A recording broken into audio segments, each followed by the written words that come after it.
This podcast has been brought to you by Podcast Nation. I was laying down next to this woman who was being pleasured by 3 men. And she like screamed so loud. She was like, and she was coming so hard. And then she squirted and her squirt was in my hair because I was right next to her. That's a lot. And of course, like she didn't apologize. You don't have to, Yeah. right? Like we celebrate this. So I turned around and I said, thanks for the juice, sis. We'll do it live. Fuck it. You're listening to the Laughing Couple podcast with your hosts, Brittany and Ryan Ostafy. Join them weekly as they discuss topics such as relationships, kids, sex, parenting, all unfiltered and all with a healthy dose of laughter. Please welcome your hosts, Brittany and Ryan Ostafy. Okay, so we have an incredible episode today with Dr. Tara. We have so much to talk about. I feel bad because I don't know if Ryan's going to get a word in. I just feel like you're going to be so full of knowledge stuff. So like if he says 2 words, he'll be lucky. But Tara, can you just give a brief background about who you are, what you do, in case anybody doesn't know who you are? They should. See, those are my 2 words. Yeah, there you go. That's all you get. That's all you get. That was his quota. Yeah, they should. I can see there's the relationship dynamic here. Very interesting. Yes. Very interesting. We need to do a separate session on me interviewing you guys and Ooh, I love maybe that. do a little coaching session. Yeah, consider it live. done. It would be fun love showing that. people. Okay, so about me. Long story short, I'm a sexologist. So I study sex, I talk about sex, and I teach about sex. I wear 4 hats. I'm a sexual and relational communication professor at Cal State University Fullerton. It's my dream job. After I finished my PhD, I landed this job immediately. I actually applied to 5 jobs and I got all of them. That's amazing. It was a little bit of luck, a little bit of good energy, and competence as well. But I just literally chose a university that had the best weather. I chose LA, so I'm like, I'm gonna go live in LA. And now I've been a professor there now 8 years. So as a professor, I teach sexual communication is my main course. I also research this topic, fly around the world to give talks at conferences and publish research and talk about research. When I teach sexual communication, people often ask, what does this course entail?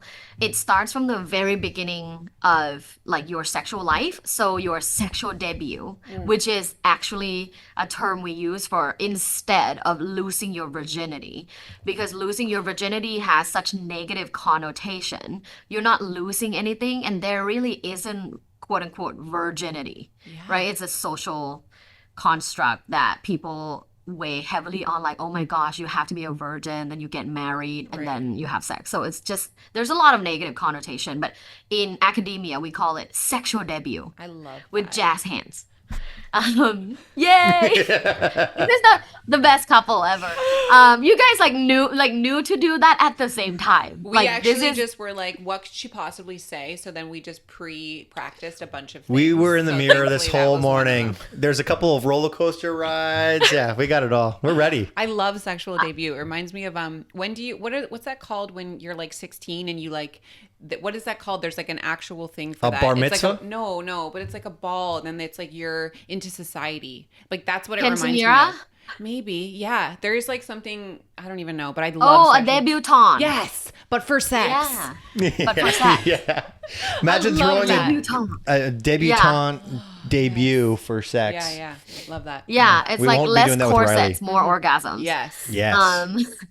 Basically, I teach, that course, it starts from there. So sexual debut, all the research around that, how do people communicate about that? How can you have a better sexual debut? How can parents prepare their children so that they have a better experience in their sexual debut, because it will happen. Yeah. And then kind of go through the lifetime.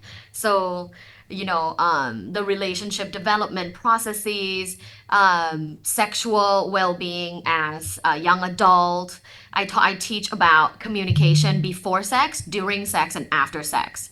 I teach about communication and technology, like sexual communication and technology. So porn use, people who use dating apps for sex and stuff like that. And then we go into relationship and sex in your old age. So, after a certain age, there's challenges that come with it, with your sex life. So we talk about that too, and talk about how to have basically the best sex life as you get older. Yes. So the course is really through the lifespan. It's a really cool course. I feel like you probably have a wait list for years. Like I feel like everyone is like, I need to get into that class. Well, it would just be so interesting. the idea that a professor has over 2 million TikTok subscribers probably helps that too. You're doing good work, man. I'm in awe. It's so cool. Thank you so much. Yeah. So, to go into that. So my second hat is a sex positive social media influencer or content creator. Yes. I started this about 3.5 years ago, and it blew up. I'm very grateful for the ability to teach like the masses about sex education, sex positivity, and basically reducing shame. And that's what you guys do here too, which I really appreciate. I think it takes like more than Avengers to really tear down like the sexual shame our society has. Yeah. So yeah, I love doing it. We put out content every day. I have a really great social media manager that have been with me since like day one, and we just love each other. So life's good.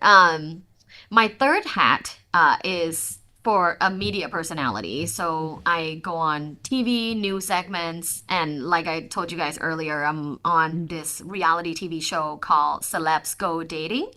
And the premise of it is we own the celebrity dating agency, and we have the celebs each year. So each season, right? This is season 13. So each year we have a new group of celebs, and we help them get better at dating and romance and sex positivity, and then send them out on dates. So that's fun. Kind of my third hat as like a sex positive media personality. And then my fourth hat is an entrepreneur, because as you guys know, right, you're not just content creators, you're entrepreneurs, and you also have your sex toy business or sexual wellness business. So for me, it's the same. I have my sexual wellness business. I have Dr. Tara Sex Academy for all the sexual well-being courses. And then I'm launching my own lube line called Love. Love it. That's awesome. Yeah.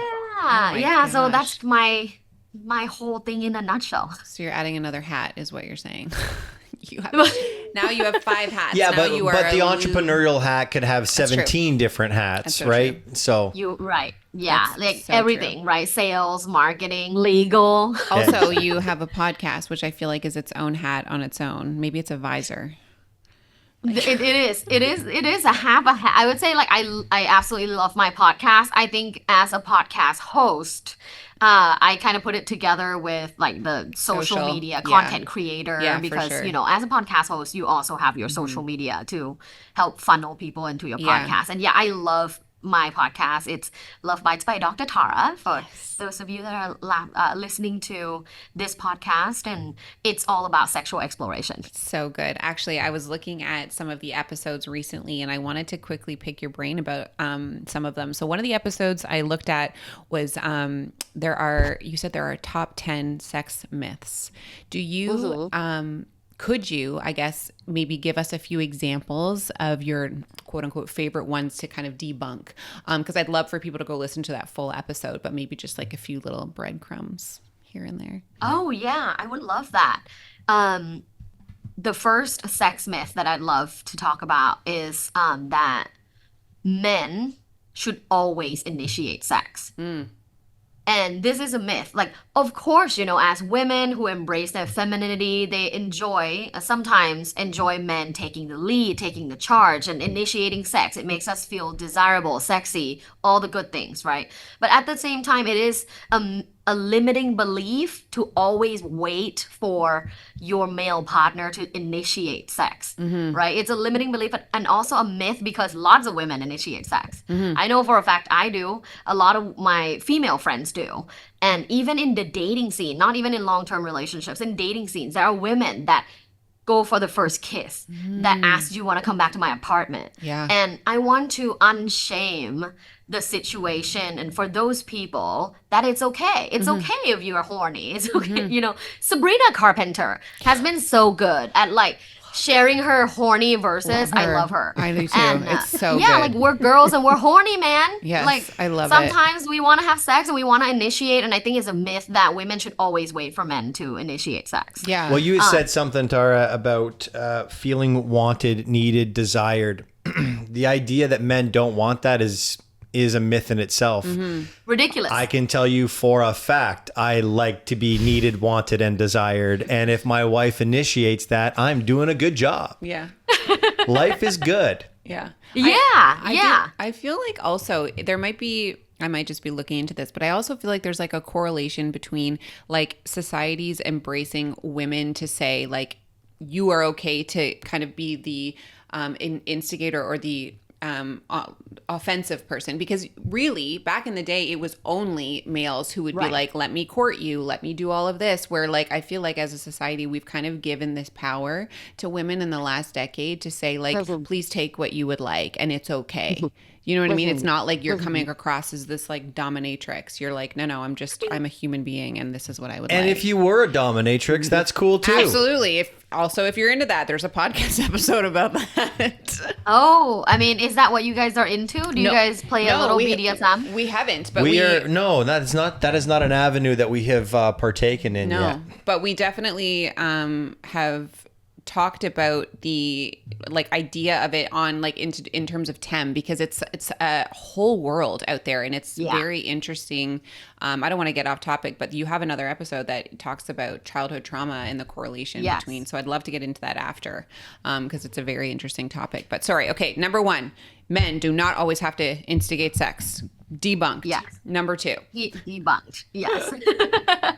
The second sex myth is that you will always bleed when you quote unquote lose your virginity. That's not true. Like, you know, a lot of girls like, you know, broke their hymen since like the first time they rode a bike. Really? Right? Or if they fall on a snowboard, or like, you know, it's not something that is required to show that you have never had sex. Right. So for a lot of young girls, like a lot of girls that are in my classes, are some of them have never had sex, some of them have had sex. So a lot of them are concerned. Like, oh, if I have sex, I want to make sure my boyfriend knows, like, he's my first. How will he know? Will I bleed? I'm like, if you don't bleed, don't devalue yourself. Yeah. Right? It's such a thing for I young had people. no idea that was a thing. And like, that's kind of sad that their first reaction is, I don't want them to think that they're not the first ones. Right. Like, wow, that's heavy.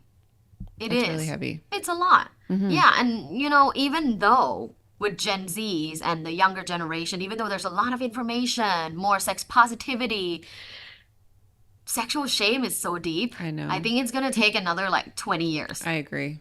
for it to completely change, right? Imagine for the last, interracial marriage, for example, have been legal since 1960s. Only the 60s. I know, it's wild. Not that long. It's really not. No, and you look at the educational system that we have when it comes to sex, and we had August, your friend August, on this podcast a couple months ago, and she put it into a perspective that I obviously didn't have because I never experienced sexual education from the perspective of a woman. But if you really look at it, sexual education for women is about how not to get pregnant, how not to get an STI, and how not to do it. It has, and where men is like, and wait, yeah. Exactly. And even with men, it's like, yeah, you get a hard on, you know, there really is no conversation around pleasure. And that's probably, if I may, that's probably because the education system doesn't really know how to play in this world. Right. You've got so many people that are, you know, you talk about pleasure and then all of a sudden someone calls you a groomer. So you avoid that conversation altogether. But it's fascinating to me that as a society, we do not put any sort of gauge on pleasure as an experience of sex. Sex is about how not to get pregnant, how not to get an STI, and how to try to avoid it at all costs.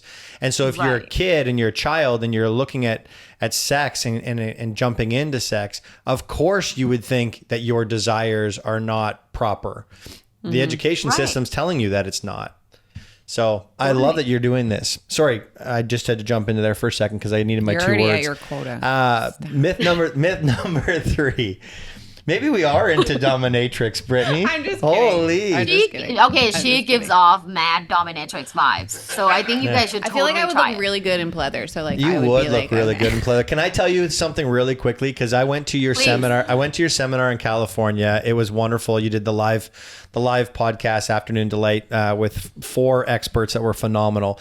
I came back home and you had done your panelist discussion was on dirty talk. Right. And I came home and I felt so like, I'll call it like in a box vanilla. I said, hey, Britt, like Dr. Tara said some really cool things about dirty talk and the levels of dirty talk that you can achieve. What are your thoughts on like having some dirty talk, And we're just not good at it. I think just because we are like, we do love to laugh. Like we poke fun at each other all the time. Humor is such a big part of our life that I feel like it would be hard for us to take off our hats of just who we are and like put on a this is not a joke like type of dirty talk. And I think there are definitely levels of dirty talk, but if you ever said something to me like didn't prepare me for it, I would be like, what the fuck did you just say? Just because we don't know each other in that space where we would just start to giggle. So Right. I'm not opposed to it. I just feel like I would have to, I feel like we need to do some prep sessions. Well, I sat in this beautiful chair, like row 2, and Dr. Tara is sitting up at the front, and she says something along the lines of like, every girl wants to hear like, I want you to suck on my dick until you choke. And my face went like so red. I was like, am I the only one that's uncomfortable in this conversation? And then I thought to myself, why am I so uncomfortable with this conversation? Like, what is it in me and in my history that has this conversation make me uncomfortable? Yeah. And I leaned into it from that moment forward. I had shared that with you after there's another conversation that you had with about your partner, Brent, that I said, I was uncomfortable. And I thought, why not just lean into this uncomfortableness to discover what's there for me? So I love that you're doing this work. I will stop talking for a millisecond. Get your whips out. And myth number 3. Well, myth number 3 is actually exactly what you just said. You gave the example before I started talking about myth number 3. But myth number 3 is talking during sex is a buzzkill. So when I teach about sexual communication, there's quite a big body of research about sexual communication during sex. And it's not only dirty talk. It's also communicating preferences, communicating likes and dislikes, communicating emotions, right? Using your verbal and nonverbal communication effectively. So there's different aspects of communicating during sex. But whenever I do a survey in my class, and I have a big classroom of like, okay, who here talks during sex? Very few people raise their hand. And then when I ask, who here thinks talking during sex is a buzzkill? Almost everyone will raise their hand. Really? Because in my class, they're Gen Zs, they're younger people. Right. They think like, oh, it's kind of weird. Like sex is just something you do. Sure. Right? You don't just say something during sex. That's awkward. That's weird. Like why would you say anything during sex? But research found that people who communicate sexual preferences during sex are more expressive during sex and potentially engaging in dirty talk during sex have a much better sex life and reported higher sexual satisfaction. So I told them the research, we talked through it, and we do a little debate. And after that class, every time all my students leaving the class will go, I'm going to go talk about sex now. And I'm so glad that you guys are talking about this because that's what I'm saying. It's like it only takes one person to start, right? And you guys did it, even though you giggle about it, and that's really cool. I think trying new things and giggling together is such a bonding moment. Yeah. Such a bonding moment. What I like love, to me, I giggle like when we try ass eating, like that. It's giggly. It's tickly. It's giggly. Tara, for me, what I loved about what you said was And my whole take on this was, this is the mother of my children. This is the woman who I married, that I love, and she's had my children. So to sit in a dark room in our bedroom and talk dirty, and I mean like aggressively dirty talk is what you were saying, level 4 of the dirty talk. It just felt to me degrading. And you said something which I thought was brilliant, and I'm not going to take the words out of your mouth because I don't remember verbatim what it was, but it was like, your life exists over here, and in the bedroom is an entirely different universe. And you have to be able to say things in here that you would never say over here. Exactly. Yeah. Oh, you recited it well. You're a good student, man. Thank you. Thank you. Yeah. I often tell people this. Listen, in bed, you're allowed to be whoever you want, as long as it's consensual. You can do what the fuck ever you want. And that is why... That's why people really love sex, isn't it? It's the pleasure, the physical gratification, the pleasure, the connection, the like psychological closeness. But it's also, I can be someone else. Or I can be a little bit of myself and a little bit of something else. Right? So it's such a permissive space. It gives you permission to do something else, be someone else, say something else. Things that I say in bed, I will never say anywhere else. Yeah.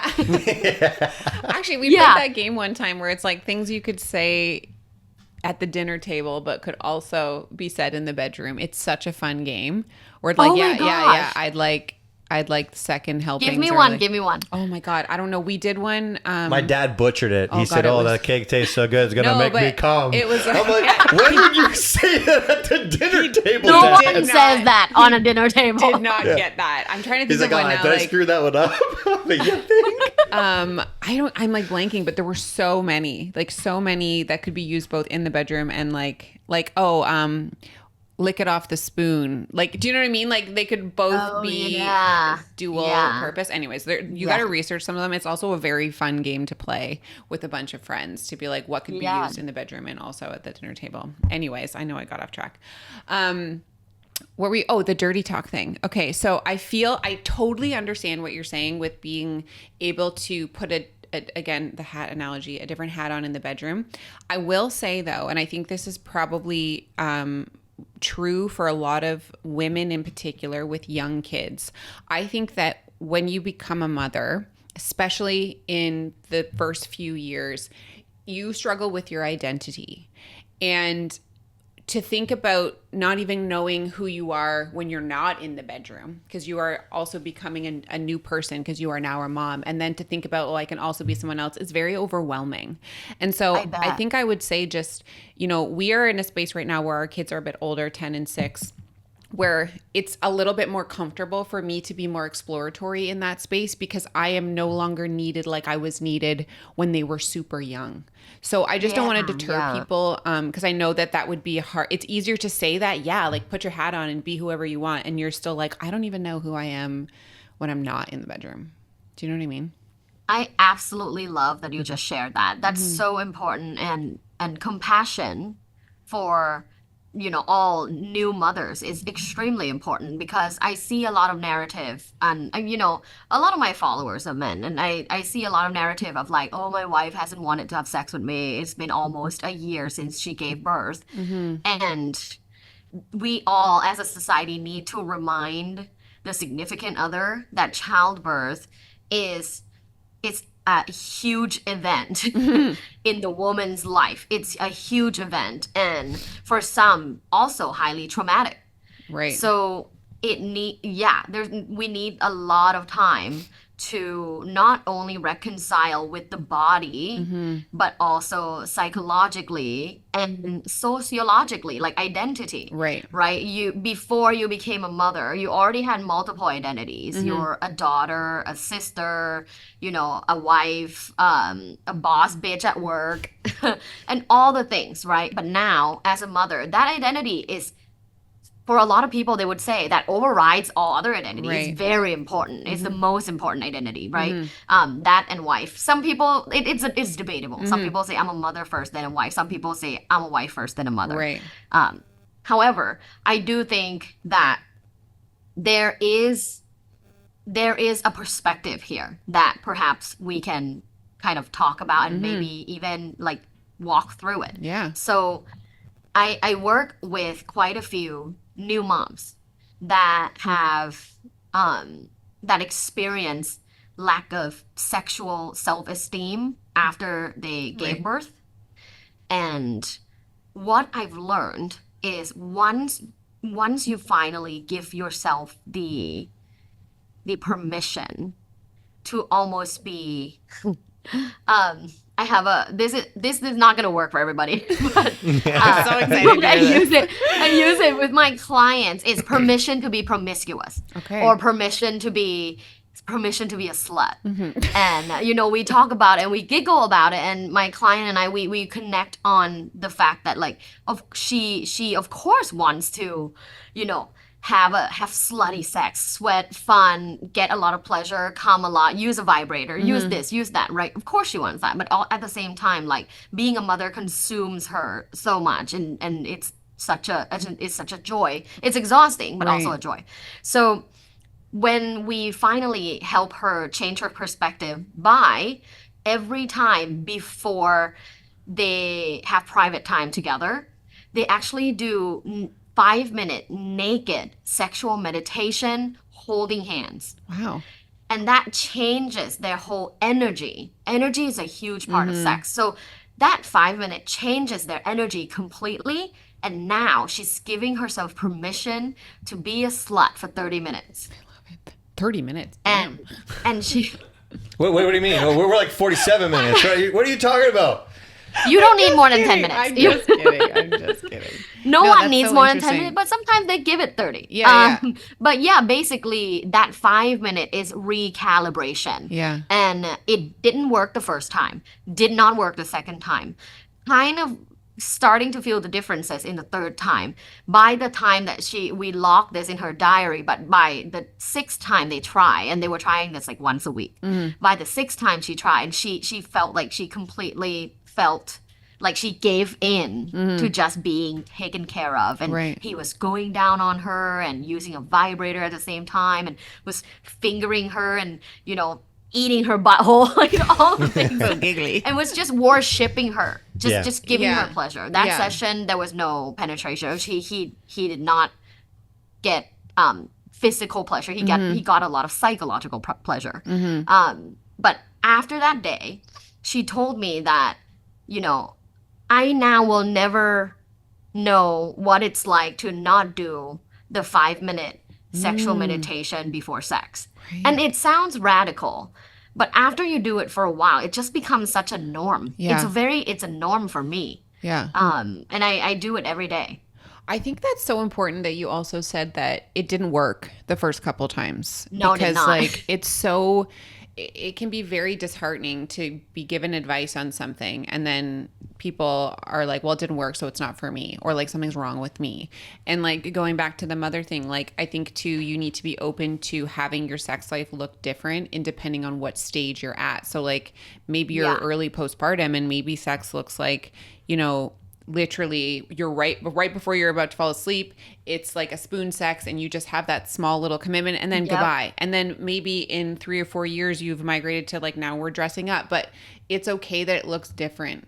And I think that's just so important for moms to understand that it's not that it's bad, it's just different right now. Well, the whole thing is it's a journey, right? And sexual pleasure is all about discovering. And where you are today versus where you are tomorrow versus where you are 3 years from now could look the same or it could look different. But if you allow yourself to discover pleasure, it probably more than likely will lead to different pleasure down the road. And we hear so many couples say, yeah, it's just the same sex. It has the same feeling. It's lost its spark. And I would encourage people to start discovering it differently, or at least being willing to look at it differently. And one of my favorite things that I get to experience as a human being is being wrong. I love when I hate that. I love when I have an understanding of something and then someone frames it differently and I think, wow. And in that seminar, there was a moment where you and Brent were sharing experiences together in front of everybody, which I thought was, wow, that was really impressive that these guys can do this in front of like 100 plus people. But you guys were talking about the idea conceptually of sex parties and the idea of having other people pleasure your partner in these sex parties. And I remember thinking I could never in my life imagine a world where I could watch someone pleasure my wife. And then Brent framed it in such a way that made me see that your pleasure and him experiencing your pleasure was his way of showing how much he loved you. And it was a part of love. And the way that he framed it and the way that he worked it, I thought, oh, that's not how I see love, but that is how he sees and experiences love.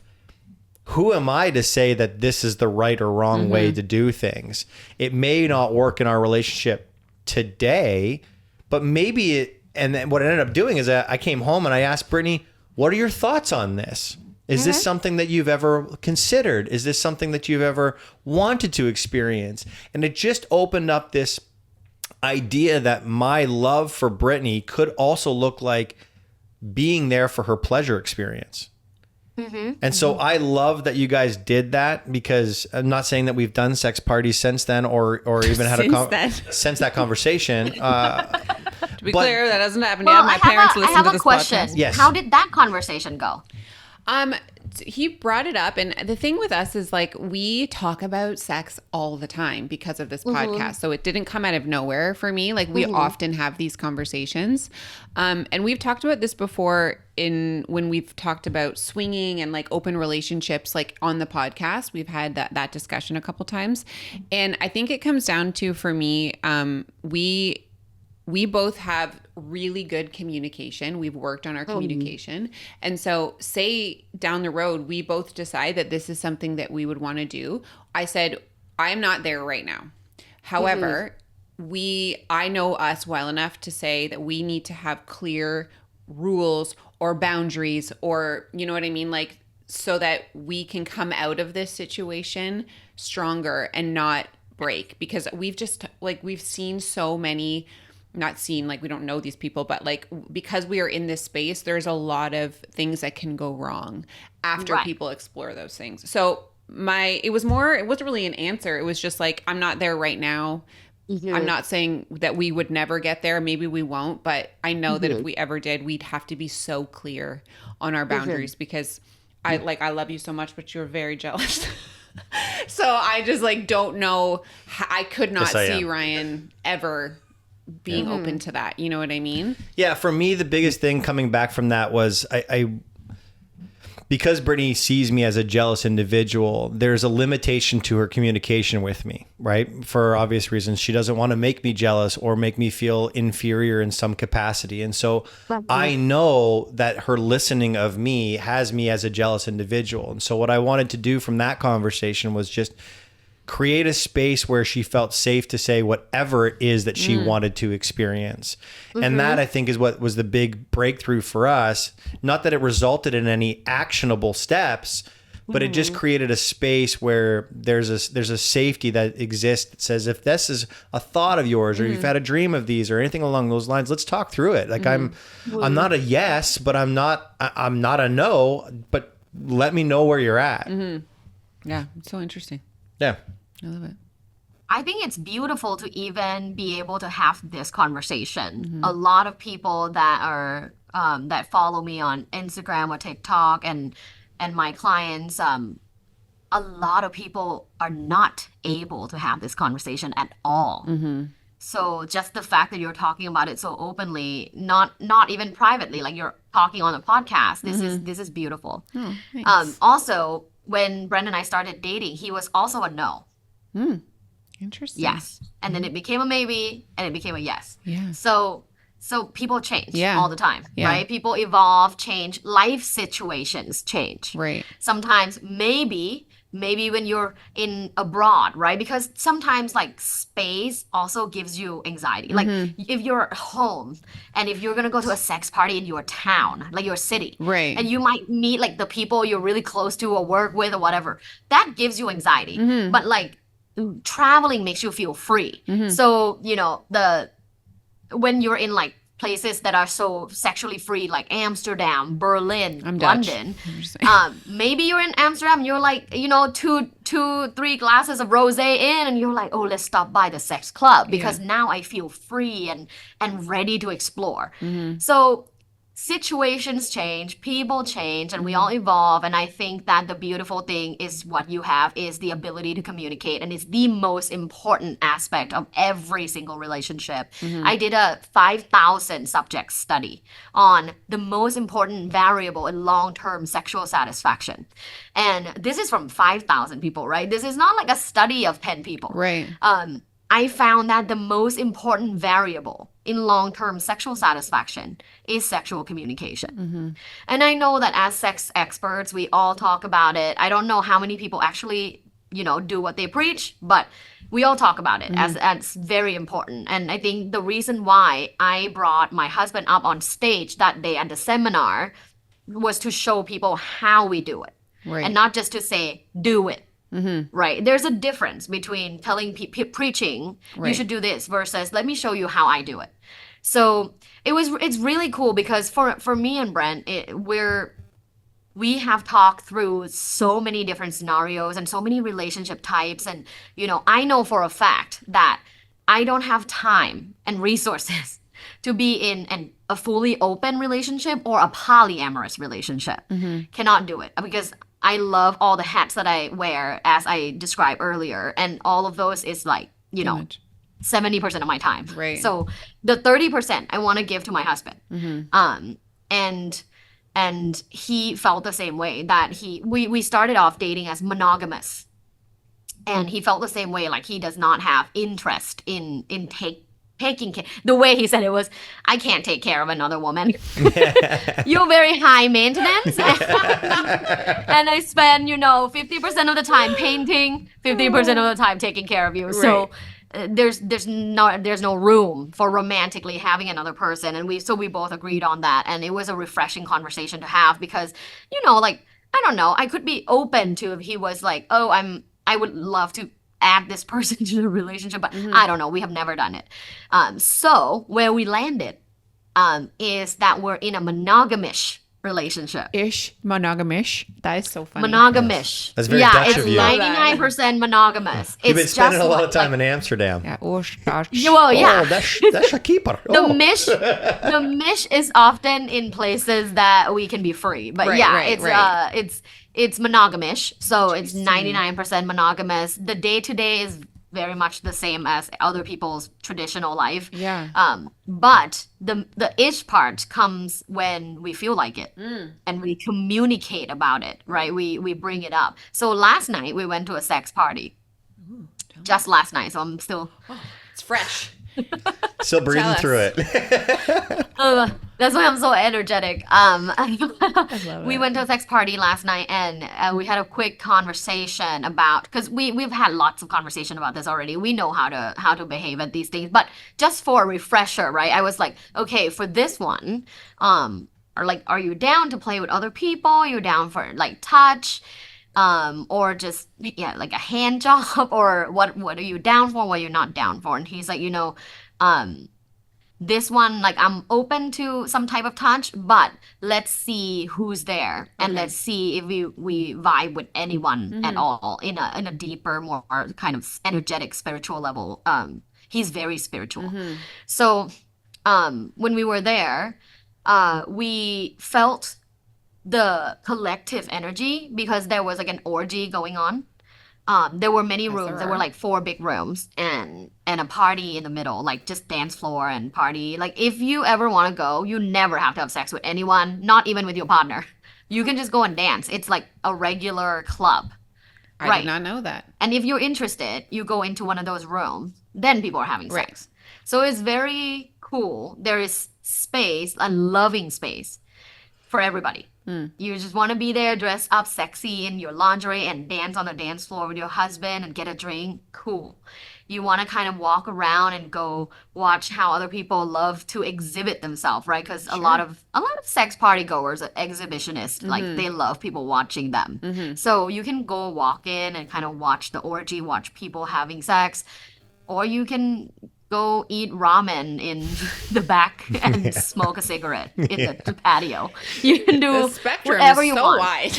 I love it. You can, it's so free. It's so free, and ramen. there's something for everyone. So, anyways, yesterday there was a very good collective energy going. There's, there's like some foursomes going on, some couples just playing with each other, but they're in the same bed. It's a huge 30 people bed. Wow. So we ended up having sex with each other. Like, he fingered me, I squirted everywhere. It's kind of like the same story. I'm every time.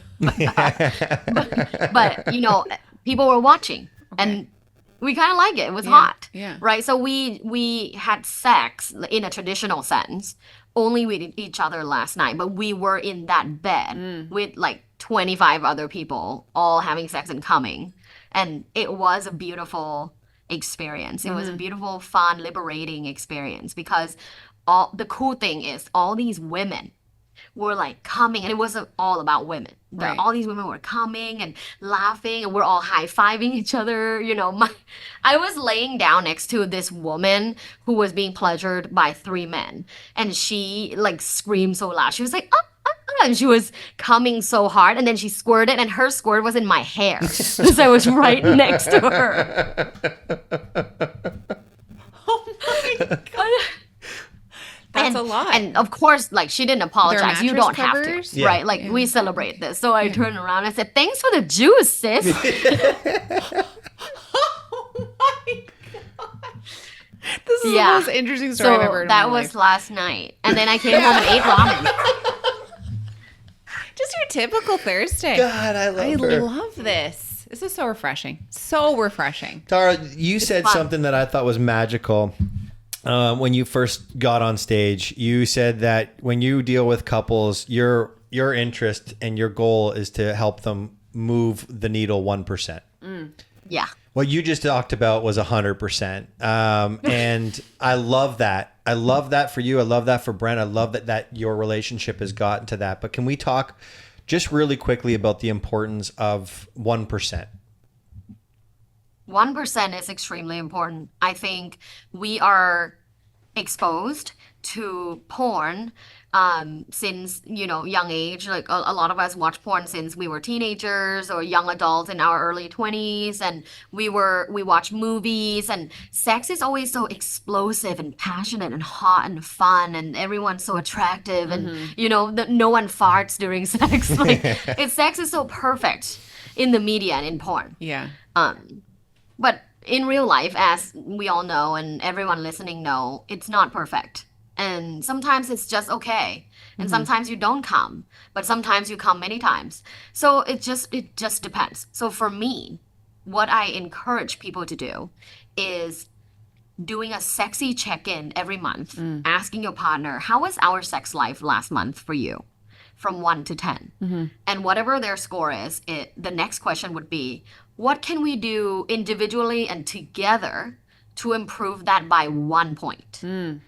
Because we're not aiming for 10. We're not porn stars, right? We can have 10 maybe when we're on vacation, when we're, you have young children. Like, you don't have to have 10 to have a good sex life, right? Like, any good sex life. Well, actually, when I did that 5,000 participant research, I also asked people to rate, like, from 1 to 10, what do they think is a good sex life? Like, good enough, like good as in I'm happy, I'm satisfied, I'm fulfilled with my partner. Like, this is good for me. Like, anything higher is amazing. It's cherry on top. And most people say 6.5. Interesting. 6.5. Yeah. We can do this. Yeah. We got this. We got this, right? Like, but the sad part was a lot of people were reporting like 2, 3, 4. Yeah, so they didn't even have the 6.5. So they just want 6.5. And what I find very important to talk about in the public space is how do we get there? How do we just get to 6.5? And whatever the rating was, like for us, I think in that seminar, I was sharing that month, I felt like we were really busy and he was away half the time. And I was rating that month 6. And I heard some gaps, like people were like, huh? As in like, oh my gosh, she's a sex expert. It must be 10 out of 10. Right. But it's not. And that month wasn't. And I want to be real. And I said it was 6. And Brent was like, thank you for that. I needed to hear that. So how can we change that by 1 point? And then I was able to share my perspective of what I need in order to get a 7. But for him, he was at a 7 because I gave him multiple hand jobs and men are so simple. Yes, we are. Yeah, I was like, I spent 5 minutes. I gave him a hand job. He's like, it's a 7. I'm like, cool, bro. I also, in a very jokingly but also lovingly way, I tell my fans and my clients, like, if a hand job is what it does it, like, and if it's 5 minutes for you to have all that power in your hand, like, give it to your husband. Interesting. So, but only 5 minutes. You better come. Well, we better bring your lube. Yeah. Exactly. So yeah, that. I really love the 1 more point. That should be my presidential campaign. Yes. One more point. I think it's also not like, it's not scary. Like you said, you're not striving for 10. So it's attainable for people and they're not going to be like, man, there's no way I could do that. Like it's a practical, actionable thing that they can do. Can you? And also a 10 doesn't always look like a sex party for some people. Sure. Like 10, your 10 can be different. A 10 is an entirely... For some people, like just coming is a 10. Yeah, 100%. Can you, I know you have so many courses available for people because I just want people to be able to continue to follow Tara on socials because she's so great and knowledgeable in so many things, but you also have a bunch of courses that you have. Where can people find those? How do they get in touch with you to maybe look into things a little bit deeper? Pun intended. Always deeper, girl. Always deeper. Yes, I would love if you're interested in upgrading your sex life and learning more about your sexual self and what you truly want and becoming someone who is more outspoken about sex. I have multiple courses, one on, the foundation of sexual well-being, one on improving your sexual self-esteem, because that is the most important thing about yourself as a sexual person. So if you want to look at my courses, you can go to my website. That's lovebites.co, LUVBITES.co. When you go to lovebites.co, you'll basically get everything. My podcast, my courses, my social media, and so forth. Amazing. We'll also put that in the show notes just to make it easy for people. For sure. You are probably one of the easiest people I've ever met in my life to like. Yes. You have such an good energy, an aura. You have a way of being that is just so open, that is so rare. And you are, honestly, you are an absolute blessing. And I love the work that you're doing. And I love that you're taking this energy and putting it towards people and relationships, because it is your energy that's going to make this difference. You call yourself the Avenger. I don't know who you are inside the Avengers, but you're one of the top ones. So let's call you the female version of Thor, which is funny because Brent looks like Thor, by the way, which is hilarious. But thank you so much for the work that you're doing. Thank you. Thank you so much. That means a lot to me. I know that you guys have a very successful podcast, and it's so commendable. Like I know this is a lot of work, and I'm so honored to be here and to converse with you guys and get your energy. You guys have amazing positive energy, and the fact that all the communication between you guys is just so nice and open. I love it. This is such a good example for everyone listening, right? I bet everyone is listening because you guys have such a beautiful relationship. Thank you. Amazing. Thank you so much. All right, Tara, we know that you're on the other side of the pond, so to speak.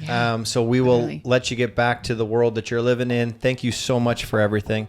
And we will, chat soon. It's been such a pleasure. Take care. Bye. Aside from my soul.